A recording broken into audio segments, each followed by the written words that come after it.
All right, good morning, everybody. Let me put a quick message in here because it wasn't working again, and I got it to where it's set up. So um, let me rewind. I just got to put a message in here real quick if you are watching.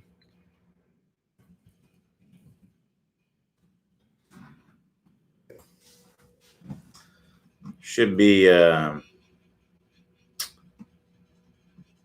good to go now.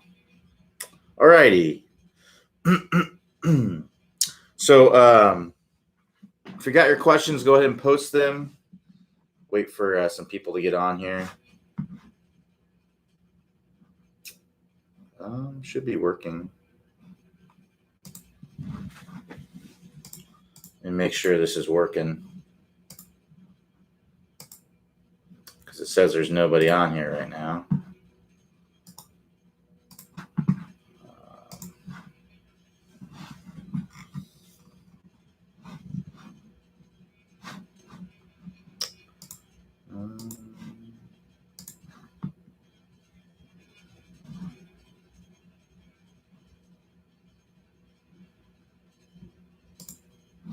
Let's see if I'm on here right now.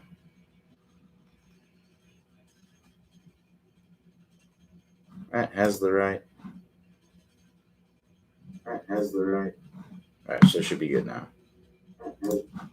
Okay, so go back here. Still only one person on here. Hopefully people are seeing the message.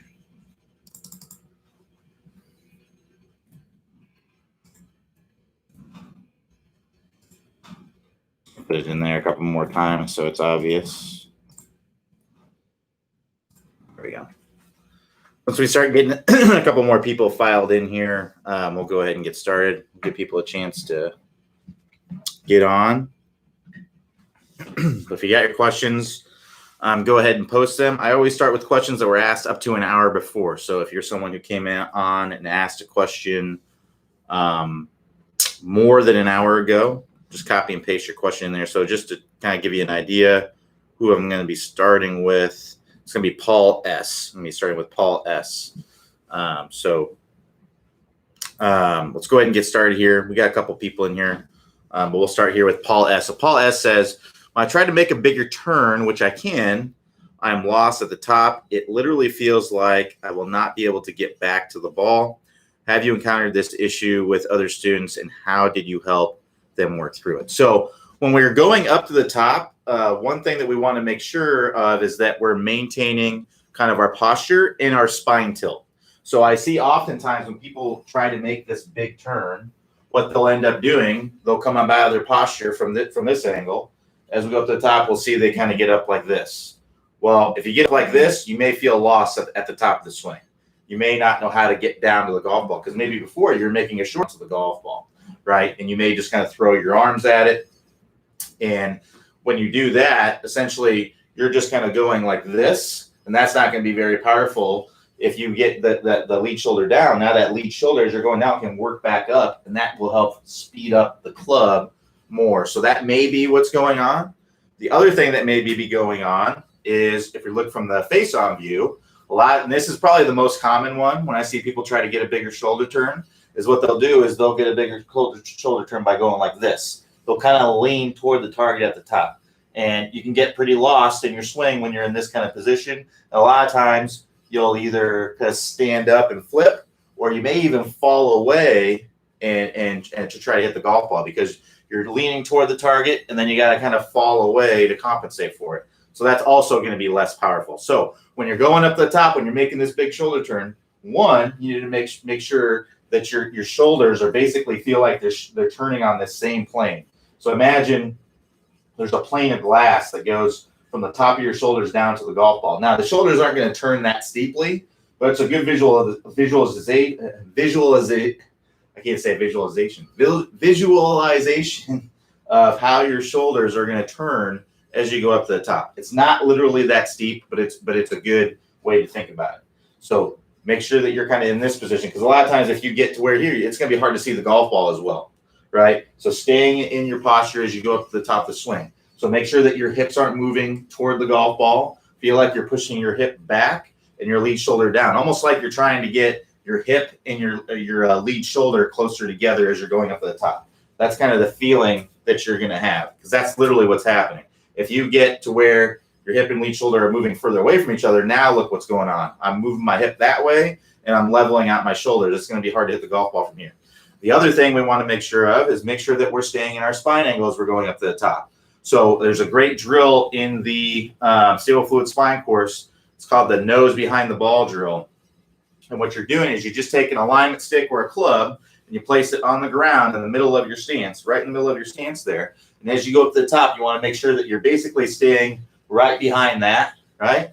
And then as you come into contact, you want to be basically right down on it or right behind it, and then come all the way through into the full finish. So if you're going up to the top and your nose is getting ahead of that, you're leaning toward the target, you're going to be in trouble here, right? So you want to make sure, push this hip back, make sure you have that good spine angle. And then from there, it can be a lot more, it can be a lot easier to get down to the golf ball. Now, if you find yourself, you're nailing all those pieces and you're still feeling lost at the top of the swing, then it's just a matter of you're just not comfortable being in that position. You just need to do it more to get more comfortable with it. You got to find that happy medium for where you're able to hit the golf ball well and still get the speed from that turn. So you're going to want to look at your swing on video to really know what's going on, because feels are not always real, right? So you may feel like you're getting a big turn, but the reality is maybe you're just doing this and it feels like a big turn, but the reality is the other thing. So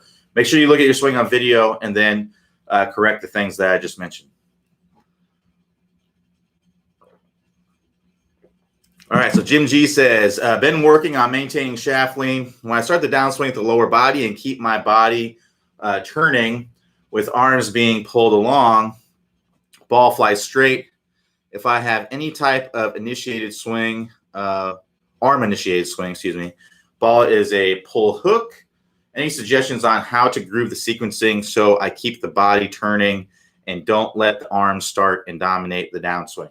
It's really just going to come down to repetition. Like we talk about, as we go through the Top Speed Golf system, you're going to, in those tests, at the end of every level, like we have that test. And we ask you in that test to do 1,000 reps, to do 3,000 reps. I think level 1s are all 1,000 reps, and then 2 and 3 are all 3,000 reps. You just got to put the reps in to get more comfortable with it. If you imagine anything that you've learned how to do, right? It's always taken some repetition for you to get really good at it, right? So learning how to type, right? You didn't start out by typing, 70 words a minute. It took you some time and some repetition to get to where it was second nature. So that's all it takes. It's just going to be some time, some hard work. But I'm telling you what, if you work on this, 30 minutes a day, a few hours a week, essentially, 30 minutes a day, that's not a lot really to ask for. You can get in a lot of reps and you'll be surprised. You may not make huge improvements in 1.5 hour session, but over the course of a couple of weeks, you'll find that you're really going to start making those improvements. So that's what I'd be trying to do is really trying to work on getting some repetitions with it, getting more comfortable with it. The more you do it, the better you're going to get with it, and just stick with it, persistence, and you'll get there eventually for sure. So John Z says, hi, Q. I'm finding that a roll release seems to square the club without having to make the move. Your thoughts? So first, let's talk about exactly what the move is. The move is the shallowing of the club and the squaring of the face earlier in the swing. So that allows you to rotate better into contact and to have forward shaft lean and a square club face at impact. So if you look at your swing, what you're probably going to find is that you're releasing this club early. If you're coming through contact and you're doing kind of what we call a flip roll release, that's going to, my thoughts on that is that it's going to be a little bit harder to be consistent. You can absolutely play great golf with a flip roll release. It's just going to be a little bit more difficult to be really good. So if you I don't know what your current ability level is, but if you want to get down to a really high ability level, like scratch level or better golfer, you're going to want to do the move, because it's just hard to be really, really consistent when the face is going from open to close very quickly, and you're also adding loft when you get to impact. So it's just a little bit, your swing becomes so much dependent on timing when you do that. And some days your timing is going to be on, and some days it's going to be way off, right? Whereas if you're shallowing out the club and squaring that face earlier, you have a lot better chance to be more consistent. So now the amount that you square the face, right? So you could be shallowing out the club and having that face a little bit open and then rolling a little bit more through contact. That's completely fine. That's like a Rory McIlroy kind of release, like a Tiger Woods kind of release. That's completely fine. But if you're not shallowing out the club and you're flipping and rolling, like I said, it's going to be a little bit more difficult to be consistent. Arthur B says, I'm trying to keep my trail arm in and swing into out. Occasionally, I will hit a hard pull shot to the right. I am left-handed. The shot is straight with solid contact, but a dead pull to my right. What am I doing to cause this? So a pull is caused by your path being too much out to in and your club face being in line with that path. So you may be trying to swing into out, but that's not the reality of what's going on, right? So what you need to do is really, really exaggerate it and get that path to be more, even more into out. Go to exaggerate as much as you possibly can. So the move course is going to be good for you. Also, the never slice again course is going to be moved for you. These courses are all about getting that club dropping, shallowing out, dropping more from the inside, and getting that working a little bit better. So yeah, your path is out to in, your face is in line with that path. That's what causes a pull. So check your swing on video. Feel isn't always real. In fact, when we're working on changing things in our swing, it is almost never real. What you're feeling is almost never the reality of what's going on. So you really need to look at your swing on video. See if this club is working outside your hands. Well, I guess for a left-hander, it'd be more like this, right? Working outside the hands as you're coming down.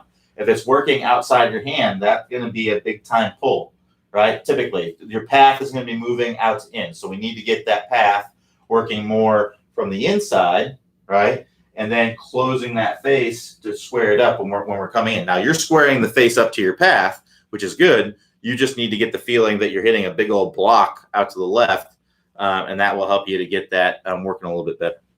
But yeah, the move course, the never slice again course, those are all courses that get you to be swinging more from the inside. If you want to check them out, just click the house icon at the top of the page. That will take you to the home page. If you scroll down the home page, you'll find a link to the course, and then you'll find a link to those courses, and you can get started on those.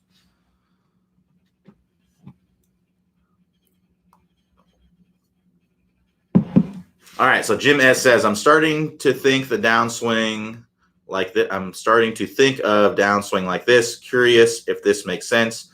From the top, arms drop down a bit, hip turn, and then shoulders and arms get pulled through. Hips battle my weightlifter mentality of driving from my right trailing hand. So that's all completely, these are all feels. Feels are relative, right? So feels are completely relative. If that helps you to hit the golf ball better, right? Those feelings, then that's great. You could tell me that the feeling of your left kneecap pointing to Mexico is what you feel, and it helps you hit the golf ball. Great. Well, if that is the case, then awesome. That's fantastic. That the feeling is all relative. So is that literally what's happening?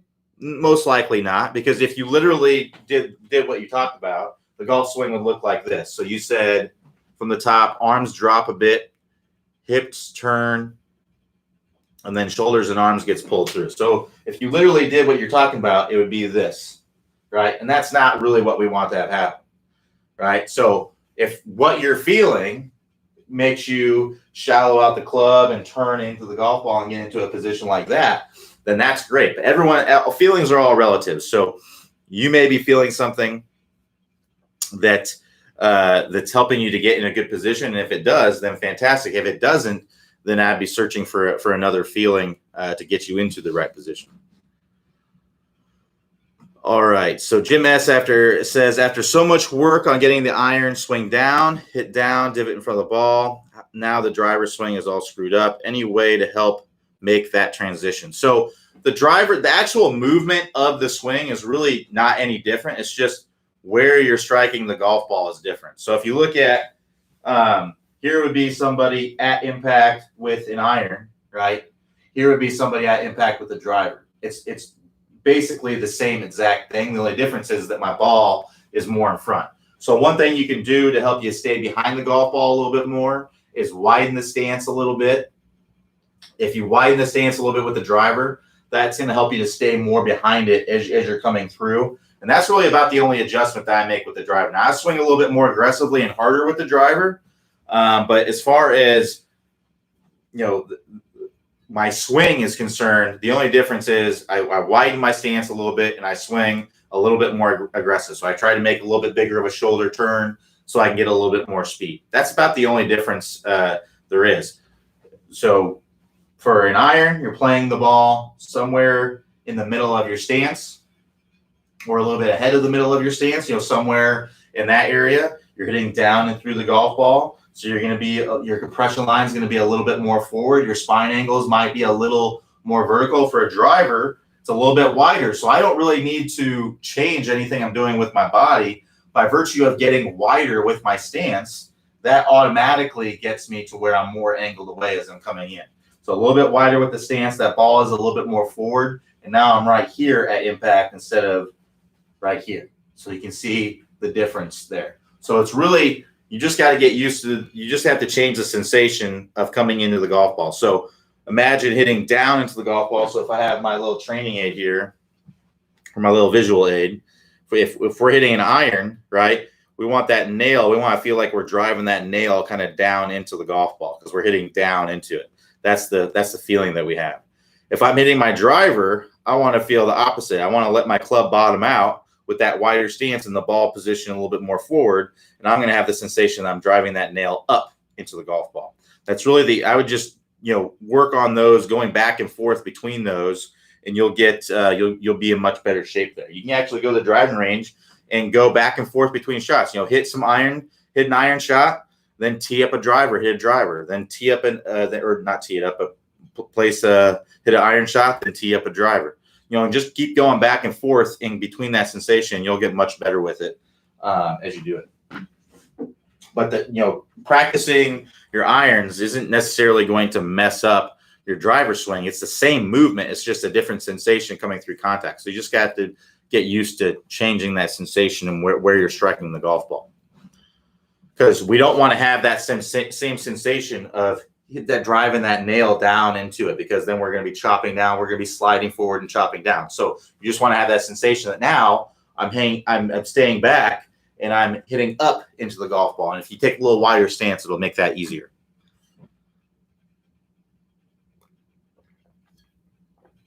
So Tim C says, I'm trying to improve early extension. I've seen pros keeping lower and right arm quite bent at impact, as opposed to mine, which is pretty much straight. So hard to take a divot after the ball. Any comments? Yeah. So if you have early extension, which basically what early extension means is your hips moving toward the golf ball at any point early in the swing. So basically, if you see your hips moving toward the golf ball at any point in the golf swing, that's early extension. So that can happen in the backswing. I can go in the backswing and have early extension, right, and move my hips toward the golf ball. Most of the time it happens in the start of the downswing. Most people are here, they're good, and then the start of the downswing, it's this. We get the hips moving toward, and now to get to the golf ball, I do have to fully extend my arms to get to the golf ball. I have to go like this. Otherwise, if I had my arm bent, right, and I was up here, I'm not getting down to that golf ball. My club is 6 inches above the ball. So I have to release that club right here to get to the golf ball. My hands have to be straightened out. So what we need to have happen, we want extension in the swing, but we want that to happen after we've gotten into the ground a little bit, and then we extend up. So if we look here, from here, where I'm here, and then I'm going to go down, right? I'm getting down into the ground. This is what you'll see with tour players. You'll see as they start the downswing, they get down like this. They get their butt kind of down. They get some flex in these legs. If you watch when their hips get back to square, you're going to see some flex in those legs. And then from there, they are there. That's where they're extending. So if you watch from here, now I'm extending. That's that extension. That's the same movement as this.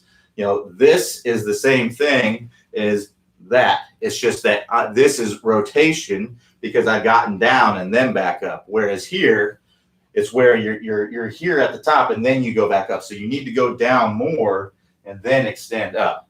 And that stop early extension course would be the one that I would look at, or possibly the move course. Either one of those courses are going to be the ones that help you do that, because a lot of times we extend up right away because this club is steep. It's a reaction to this club being steep.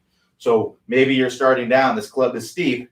Well, now because this club is steep, I have to make a compensation in the swing to keep this club from, one, going straight into the ground, and two, to get it back on point. So what will end up happening is I'll stand up. Now you can see that raises the handle. So now I won't hit the ground well before the golf ball. And two, that drops that club from the inside on plane. And now I can just throw the club at it and get the club on the golf ball. Now, that you can play some pretty good golf doing that. Your swing is going to be very dependent on timing. It's just going to be hard to be really good if you do that. If you want to be a scratch or better player, it's just going to be really, really difficult to do that. Depending on your hand, if you have excellent hand-eye coordination, you may be able to do it. But I'm talking like point in the top 1 point percentile of being of a hand-eye coordination to be able to do that. It's not easy. So what you need to do is you need to get this club shallowed out and that face squaring earlier. So now I can stay in my posture and do that hip movement like I talked about and get into this position right here, right? So I would look at your swing on video. If you're coming down steep, you're going to want to work through the move course. If you look at your swing and you see, okay, well, I'm nice and shallowed out, I just do this to start, you may want to work on the stop early extension course and work through those drills. The lag course may be good because if you're just throwing right away, right? So if you're here and you just throw right away, that may be part of the issue. Is you're throwing that club right away and your body's kind of reacting to it, right? So maybe you're here, you're at the top of the swing, but then you just start to throw right away. And if you start to throw right away, you have to make room for the club. So you've got to stand up to make that happen. Your hips are reacting to that, right? So maybe the top speed lag course. It really just comes down to, look at your swing on video and take a look at what's going on. Now, if you're having trouble with that, you're not really sure what's going on, you don't know what direction you should go, you can't tell if you're coming down steep. You can't tell if you're throwing it right away. It's hard to, it's not easy to spot these things on video. We do offer unlimited swing reviews. It's a program where you can send me a video of your swing or any of our instructors, and we'll send you video commentary back and tell you exactly what you need to do to fix the issues that you're trying to fix. So that's what I would recommend doing if you're having trouble with that. So if you're interested, all you have to do is go to the top of the page there, click Get a Review, and that will take you to the swing review page. Now, I'm not sure if we have any spots available with anybody right now. I don't believe that I have any spots available. So just grab a spot on the waiting list there. And then once we open up spots, you'll get an email letting you know that spots have become available.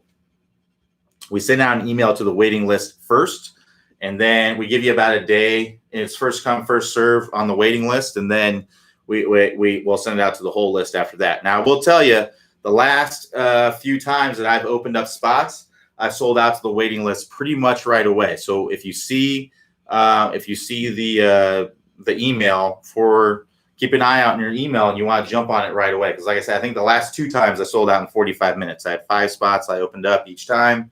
I sold out in 45 minutes. So you want to make sure that you're jumping on it as soon as you can if you are interested in signing up. All right. All right, so Patrick Y says, hi, Q, been hitting it long and solid on the range. when I played today, I started to hit a big slice, especially when I wanted to swing hard. Not sure what is causing this.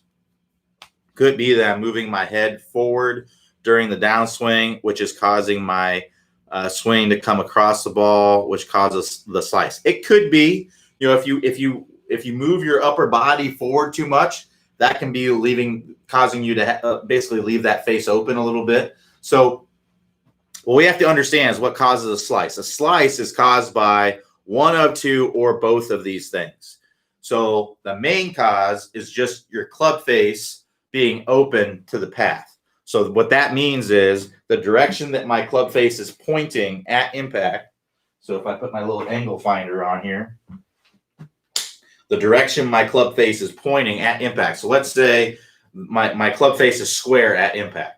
If my club face is open to my path, that means the direction my club face is pointing at impact is open to the direction my club head is moving at impact. So let's say that this is a square club face at contact, but my club head is moving right to left through impact. So that would be out to in through impact. That's going to result in a slice. Now, let's say that my face is open, right? And let's say that my path is 0, right? So my path is right at the target, but my face is open. Well, my face is still open to the target. That ball is going to start to the right and continue the slice. So that's basically what we need to understand, is that a slice is caused by the face being open to the path. That's the first thing. The other thing that can cause the ball to slice is what's called a heel strike. And this is due to something called gear effect. So when we hit the ball on the heel, what happens is that ball will compress on the face. And then it will, when it's compressed on the face, it will kind of roll toward the center of the face like that. And then it will put fade spin on it. Now, if you hit a shot with the face open to the path and you hit it off the heel, that is a big time slice. Usually it's going to be a big time slice. So if you just hit it off the heel and your face and path are good, then it usually won't be a huge slice, but it will cut a little bit. Now, if you hit the ball with a draw swing and you hit it off the heel, it can go dead straight. Now, it won't go very far, but it can go dead straight. So those are all things to consider when you're thinking about, okay, why am I slicing it? So that's when it comes down to it. That is always the reason. It's always one of those two things, unless there's wind, that's minus any elements or anything like that. If it hits a bird in the air and it kicks to the right, that doesn't count. If there's a 30-mile-an-hour wind going left or right, that could be a big reason why a ball slices. So, but minus any of those elements or anything like that, that is the only reason why the ball slices. So everything that you think about in your swing has to be to cause you to do that. So am I doing something in my swing that's causing me to open my face to my path and or hit it off the heel? And then you have to look at, okay, well, what can I do with my swing to improve that? So usually what's going on is we see that the club path is working out to in. So we're working over the top and then the face is open, right? So what we need to do is the opposite, which is feeling like we're swinging in to out in this direction with the face closed. I feel like you're rolling over that face hard through contact. Try to get that ball to draw. Now, if you are sliding forward, that can cause you to open the face. Because a lot of times when you kind of hang back, that helps you to kind of roll the hands over and close the face. But if you slide forward and then come to the golf ball, that can cause you to have the face a little bit more open. So yes, absolutely, that could be causing it, but it's hard to say without seeing your swing on video or see exactly what's going on there. But I would say whenever you get those slices on the course, I would always think, okay, how much did it slice? If it's a huge slice, it's probably the face being open to the path and maybe a combination of a heel strike. Now, if it's just kind of a little bit of a cut and it didn't feel solid at all, it's most likely just a heel strike. But if it's a big slice, and let's say it's a big slice and it felt really solid, well, that's all face and path. That's all just the face being open to the path. And then you would kind of want to look at, okay, where did the ball start? If the ball started to the right, that's definitely a face issue. That means that we need to get that face rolling over a little bit more. Now, that doesn't mean that you're going to not slice it still, because you still could have a little bit of path in there issues. But at least if we get that face closed more, it won't start to the right and then continue to slice. Maybe we can get it to start to the left and then slice, and then it won't be as far out of play. Now, if you find the ball, it's starting way to the left and then slicing a lot, then that is likely, and you're hitting it solid, and that's likely a path issue. That means that you're going like this, right? So you're cutting across it. You're coming over the top with an open face. So if that is the case, I feel like you're swinging way into out with a really, really closed face. Try to get that ball to start to the right and hook to the left a little bit. So that's what I'd be looking at. And maybe hanging back a little bit more and letting those hands roll over and getting that path to work more into out. Because if you hang back a little bit, so if you're sliding forward, the other thing you have to consider is now my spine angle is more vertical. I'm going to tend to want to come over the top. And then I'm also going to have a hard time getting that face open. Or sorry, getting that face closed. So if you hang back more, now my spine angle is more angled away, and I'm swinging from the inside. That makes it easier to swing from the inside and close the face. So that can definitely help you, but it's just a matter of working through those feelings on the range a little bit and get to where you're in better shape with it on the course. So Daniel H says, "Hi there. I always wonder about the wrist movement. Yes, while driving, my arms are in the V pattern as I swing, but at the end, I have to bend my wrists at a point. This is part I don't really get. Thanks for the help. Hi there. I wonder about the wrist movement. Yes, while driving my arms."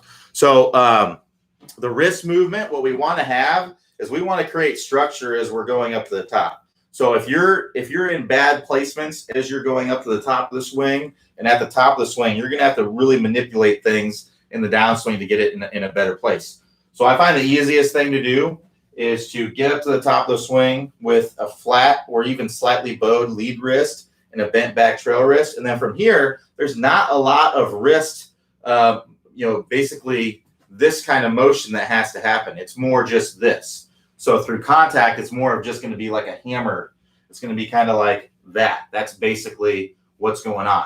Whereas if you are really, really cupped at the top and you're kind of like this, well, to get that face is effectively open. So if I brought that down to impact, that face is wide open.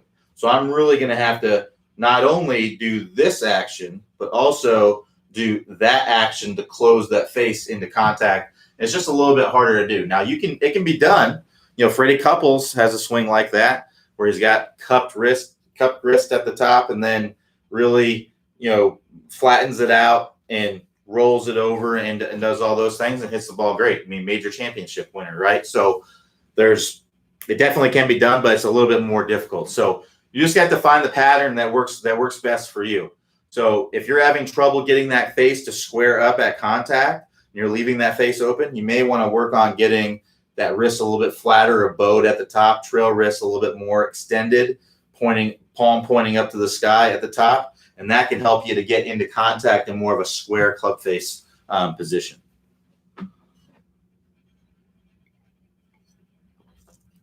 All right, so Rob R says, "What are the best videos for training the opening of the left hip? I recently found that by focusing on the left hip opening and then pushing off the left heel is easier than opening both hips.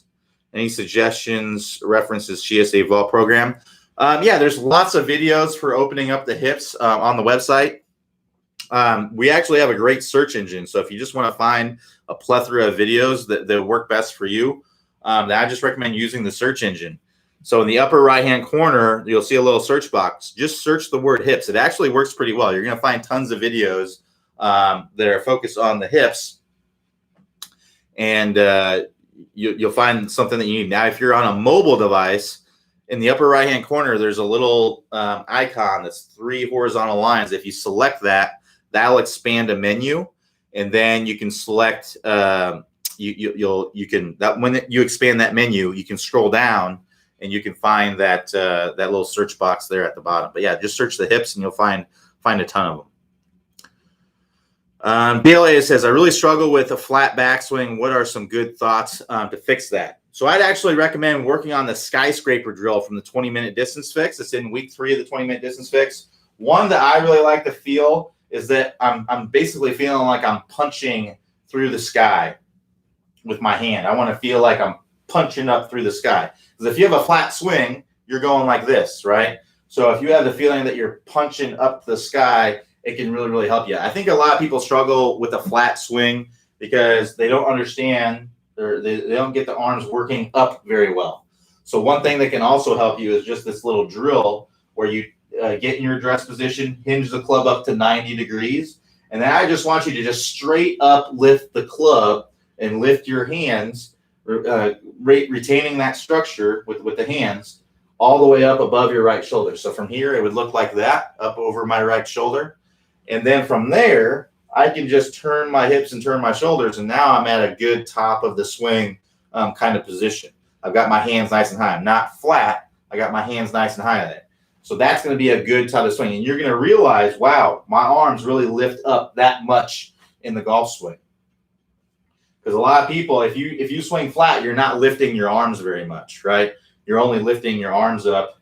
If I go like this, I'm only lifting my arms up probably about that much. And then I go to the top, and there's my flat swing, right?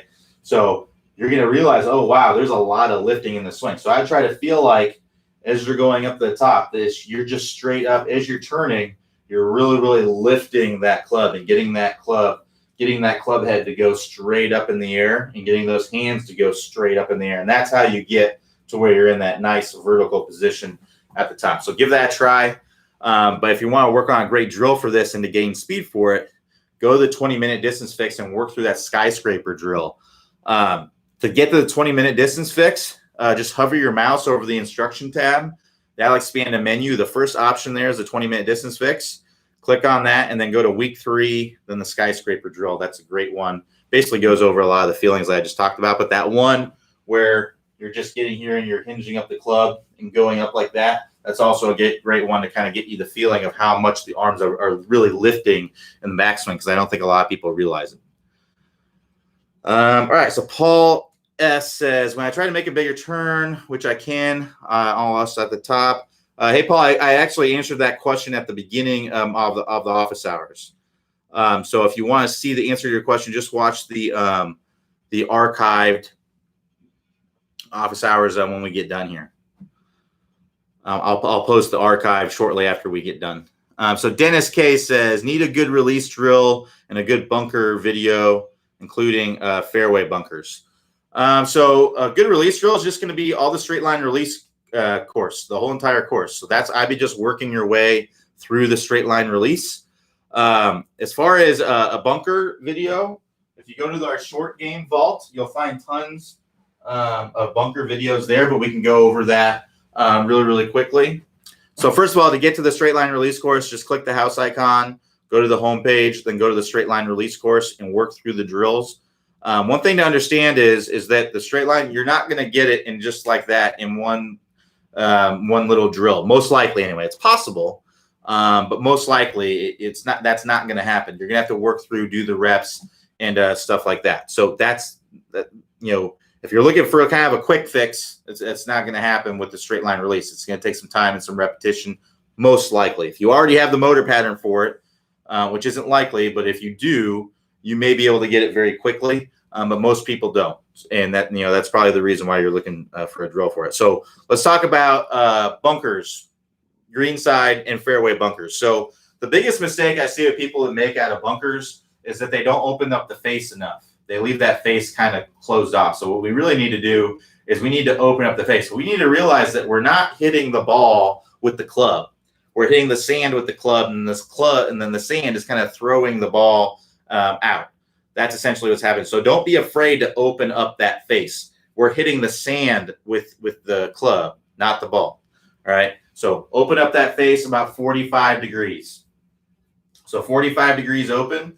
Then you're going to play that ball on just off that front foot, basically. You're going to lean kind of forward a little bit.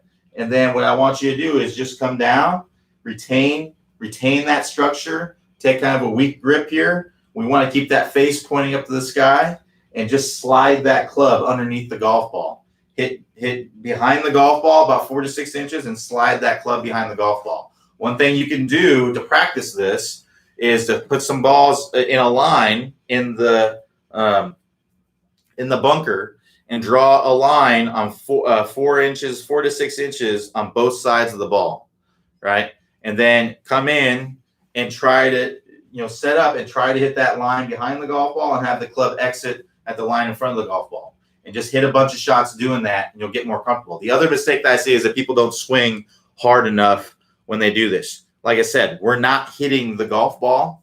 We're hitting the sand, and the sand is throwing the golf ball out of the bunker. So that's what we're trying to do. So you got to swing hard to do that.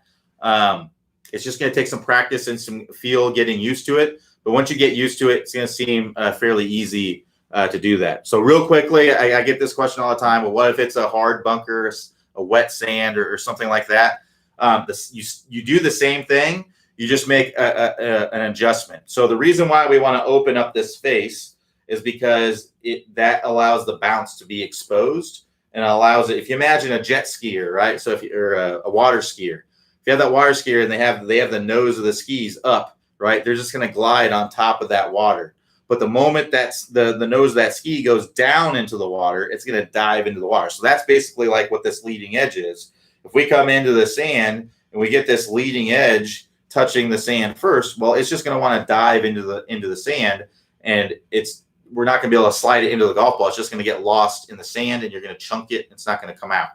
So we want to open up the face so that it can basically kind of glide through the sand, get right underneath the golf ball, get the sand right underneath the golf ball, and throw it out. And it'll just kind of glide right through there. Well, if we have hard packed or wet sand, if we do it to the full extent, we really, really open up this face like we normally would, then it may hit that sand, bounce off of it because it's resistant to digging in because it's so hard, and may bounce off of it and then scold into the golf ball. So really the adjustments that you're going to make is you're just going to, instead of opening up the face 45 degrees, I just open it up like 30 degrees. And not all hard sand is created equal. There's going to be some that's like concrete, and there's going to be some that's just a little wet. If it's like concrete, you're going to need to get that club to dig a little bit more. You may not need to open up the face at all. If it's just wet sand, it's normally a pretty good bunker, but it's just wet sand, then you may just need to open up the face about 30 degrees instead of 45 degrees. So it's just something you got to practice to get comfortable with. And then what you do is you just hit a little bit closer to the golf ball. So instead of hitting 4 to 6 inches behind the golf ball and letting the club glide through the sand, that ball or that club's going to want to get into the sand and then bounce out of there. So we got to hit a little bit closer. So 2 to 3 inches behind the golf ball, and you'll swing a little less hard because you're actually going to catch some of the golf ball. It's going to be more of the club is going to be getting onto the ball. So you don't need to swing as hard when you do that. That's really the only adjustments that you make. Personally, I actually like hitting out of wet sand bunkers versus really, really fluffy sand bunkers. I think it's easier, and I think that a lot of people also think that it's easier. They talked about this in this tournament the past weekend. So the RBC Heritage, they had that rain delay on Sunday, and I don't know who it was. I think it was Faldo who talked about how the conditions are going to be a little bit easier. Even the bunkers are going to be a little bit easier because the water kind of packed them down. So yeah, I agree. And it also makes it easier because you can get more club on the golf ball, which allows you to spin it more. So it allows you to have a little bit more control of what's going on. So like I said, I prefer to actually hit out of a wet sand bunker versus a really, really fluffy sand bunker, because a really fluffy sand bunker, you have to be more precise and because that club's really going to slide through there very, very easily, a lot more easily anyway.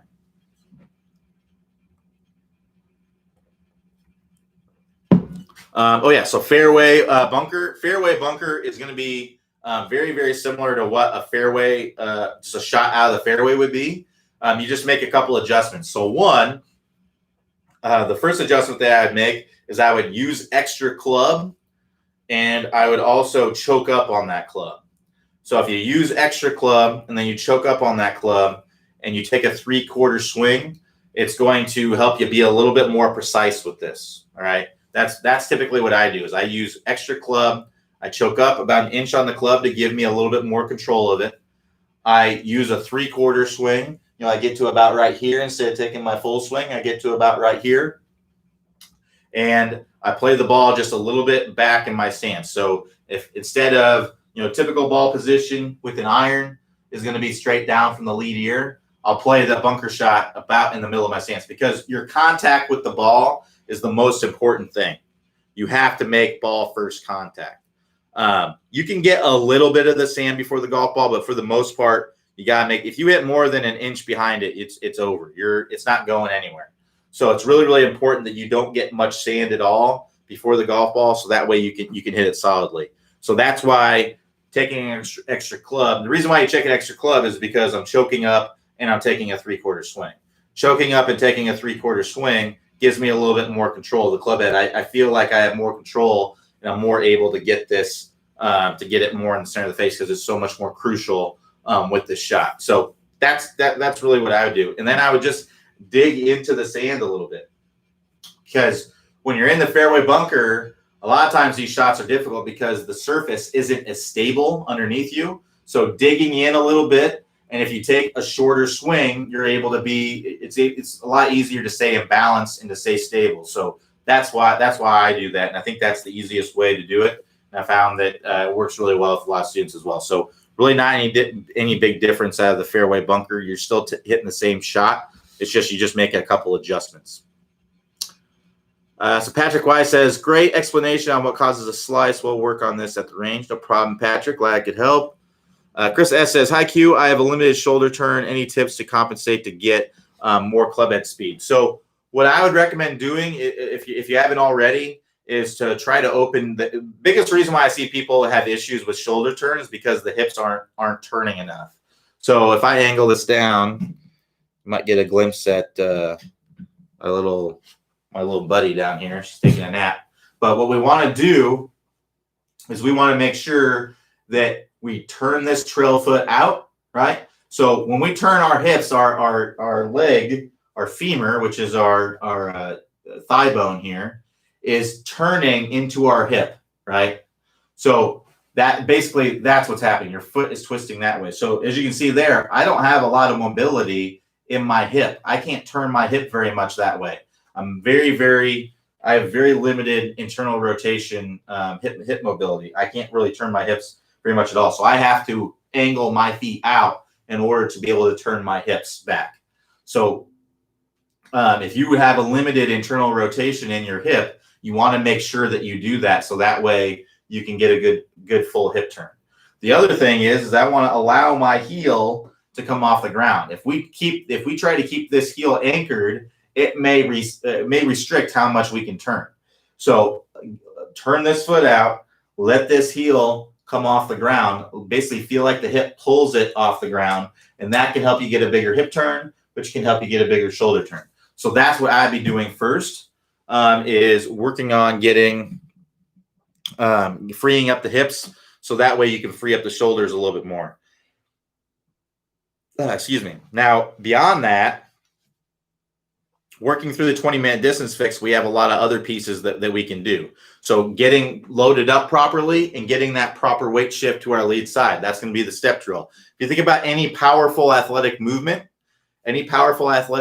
at all, it's always a loading up phase and a momentum shift weight transfer kind of phase, right? So if you imagine an MLB pitcher, right, as they're winding up, right, they're loading up on their trail foot, and then they're pushing off and getting to their lead side. And you're also not seeing them go like this, right? They're like this. They're staying.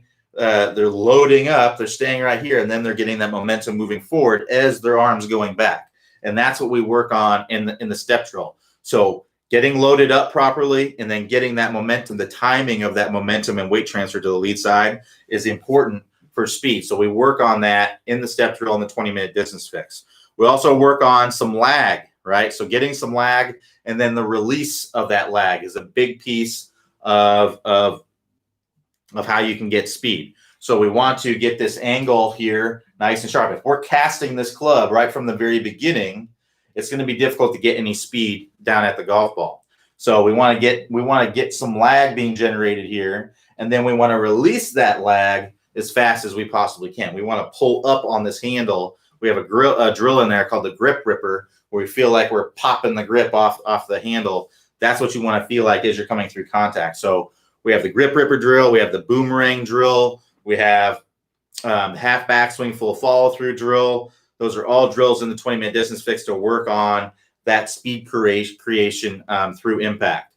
All right. And then we also want to create more space in time to accelerate the club by getting the hands nice and high. So the shoulder turn allows us to create more space and time to accelerate the club, but so does high hands. So if you're right here at the top of the swing versus right here, this person right here is more than likely going to be swinging faster because they're creating more space and time. So if you imagine, someone going sledding on a hill, right?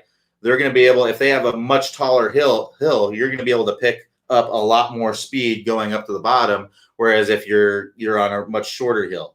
So it's the same kind of thing. If we're only right here, I'm only going to be able to create so much speed from there versus if I'm up here, I'm going to create more speed. So that's the skyscraper drill, the high hands drill. So there's all kinds of things you can do. Then lastly, we just have where you're swinging with 100% effort.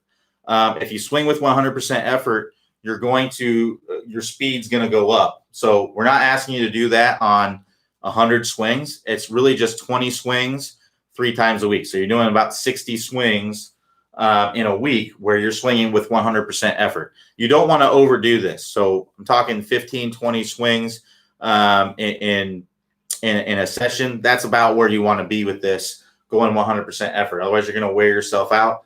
But that's what we found is a happy medium to be working on getting up your speed. So doing that is going to get you more speed due to something called neural adaptation, which you will find out more about in the 20-minute distance fix. So Chris, highly recommend you go to that 20-minute distance fix.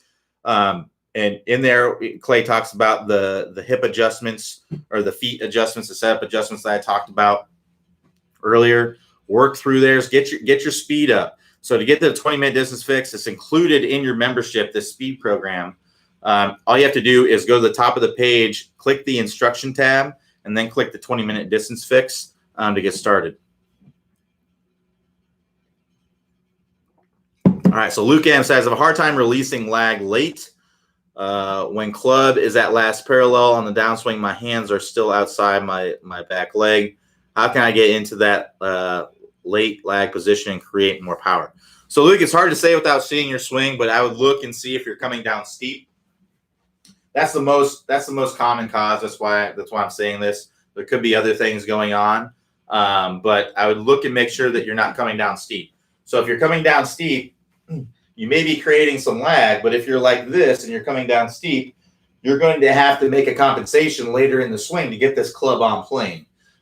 And that involves standing up and releasing that lag early. When you stand up, you have to release the lag early to get to the golf ball.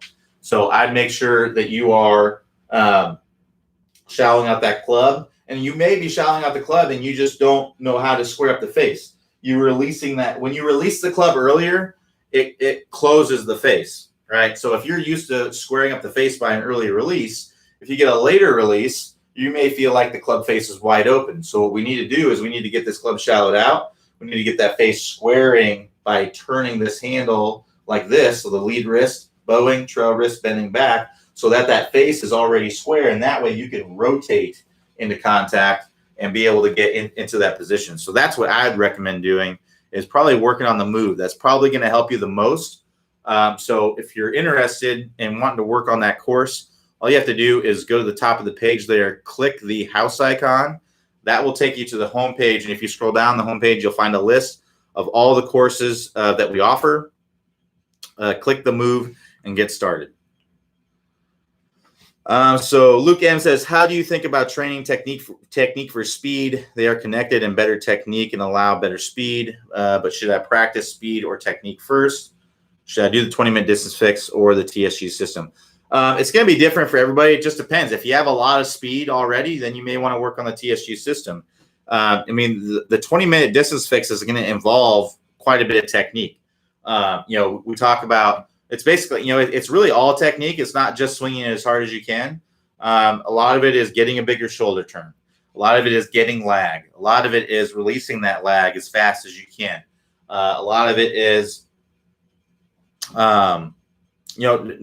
better technique doesn't always necessarily mean more speed, but usually means you'll hit the ball more solidly, right? So the 20-minute distance fix is it depends on how much time you have to practice too. So let's say you have 2 hours of practice a week, then I would probably just do the 20-minute distance fix, unless your pieces of the TSG system are really, really far off. It's just hard to say without seeing your swing.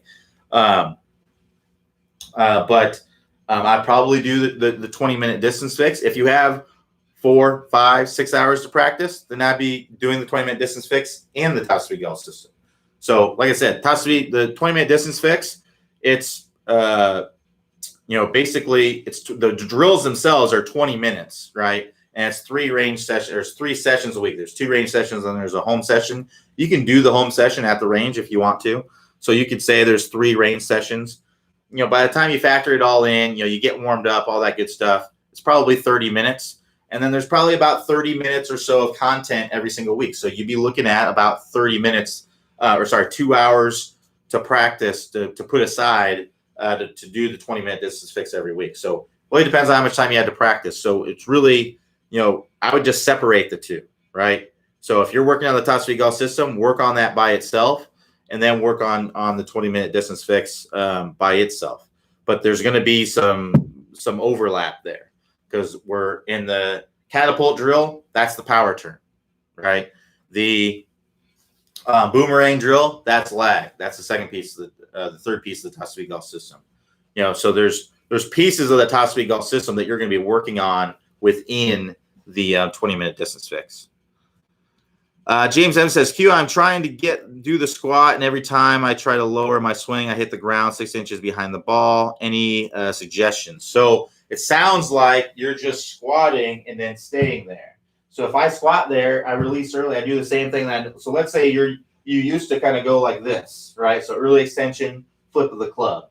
Well, if I don't do early extension, but I have the same upper body movement and I just squat down, well, now I'm just going to hit the ground behind the golf ball. So we need to get down, and then we need to extend up. That's what you have to do. You have to get down here. You can't just get down here and then throw the arms. We got to get down here and then extend up and keep rotating so that way we can release that club out in front. So you need to make sure that you're extending and continuing to rotate so that club will release out in front. A later release changes that low point. The low point is where this club comes down, reaches a low point, then works back up. So if we have an early release, that low point is going to occur earlier. If we have a later release, that low point is going to happen later. So you're probably just releasing that club early because you're not rotating. You're just squatting down and then throwing the arms. You need to squat down and then extend and then release, continue to rotate and release that club out in front. So Steve, and I apologize if I won't be able to get to everybody today. All right, so we got 3 questions left. So I'll end here with Ed. I'll answer Steve, Paul, and S is on the way. So then we'll finish up. So Steve B says, just started the 20-minute distance fix this week. First video. I did it using an 8-iron and went from 73 to 83. If I do all these with a mid-iron to a long iron with these gains, automatically transfer the driver 3-wood exponentially. I am lucky to have a home stimulator set up home, but never been comfortable going at a driver full outdoors. So yeah, as your club head speed goes up, it's going to go up throughout all your clubs. Now, I wouldn't say it's going to be exponential, but it's going to go up a little bit. So if you gain 10 miles per hour with your 8-iron, that might look like 12 miles per hour with the driver. Maybe. It may not. But typically, as you swing faster with one club, as you swing faster with your driver, your irons are going to get faster too. So yes, it's gonna work out through the bag. I recommend that you do it with the driver. I think it's just more fun, and I think you'll get more out of it. I think it's typically better. But if you have to do it with an 8-iron, then that's fine. So Paul S says, when I try to make a bigger shoulder turn, so Paul, like I said before, I answered this initially in the office hour. So if you want to see the answer to your question. It sounds like you weren't around for that, so I'm not going to answer it again. Just go to the archived office hours when we're done here. I'm going to archive. I'll create the next day, and then I'll go in and I'll archive it. So within 5-10 minutes of this office hours being over, you'll be able to go to the office hours highlights page and watch the archived office hours from today, and you'll be able to see. I think it may have been the first question that I answered. It was, if it wasn't the first, it was the second or maybe the third. So last question here from Ed D says, I'm finding some success getting shaft lean with chest high back swings, but I'm casting a bit with no post impact extension as I extend full backswing. Thoughts on how to address? I'm finding some success getting shaft lean with chest high backswings, but I'm casting a bit with no post impact extension as I extend to full backswing. Thoughts on how to address? Ed, I'm not really sure what you're at. If you're getting forward shaft lean, then great. You know, some players aren't going to generate a lot of lag. If you look at Dustin Johnson's swing, right? He's basically here at the top, and then he's basically like this as he's coming down. So he's not getting like Phil Mickelson, Sergio Garcia. They're getting like a crazy sharp angle there. So it's okay if you're not getting it. The main thing here is you just don't want to be going like that from the very beginning. But if you're going into contact and you're getting in a great position, then I would say you're fine. Justin Thomas, the same thing. He's here, and then he's basically like that as he's coming down. He's not really sharpening this angle, but he's not throwing it away right away either. So Paul or Ed, sorry, I don't know exactly what you're asking there, but hopefully that helps. So thanks everybody for joining me today. We'll be back here tomorrow, Thursday, which is going to be 3 p.m. Eastern time. James, have a good lunch. I will. My usual salad and chicken for the most part. Paul S. Sorry, Q. I did miss the first. Yeah. So if you missed the first 10 minutes, just go watch the archived office hours, and you'll be able to see the answer to your question there. So thanks everybody for joining me. We'll be back here tomorrow, 3 p.m. Eastern time.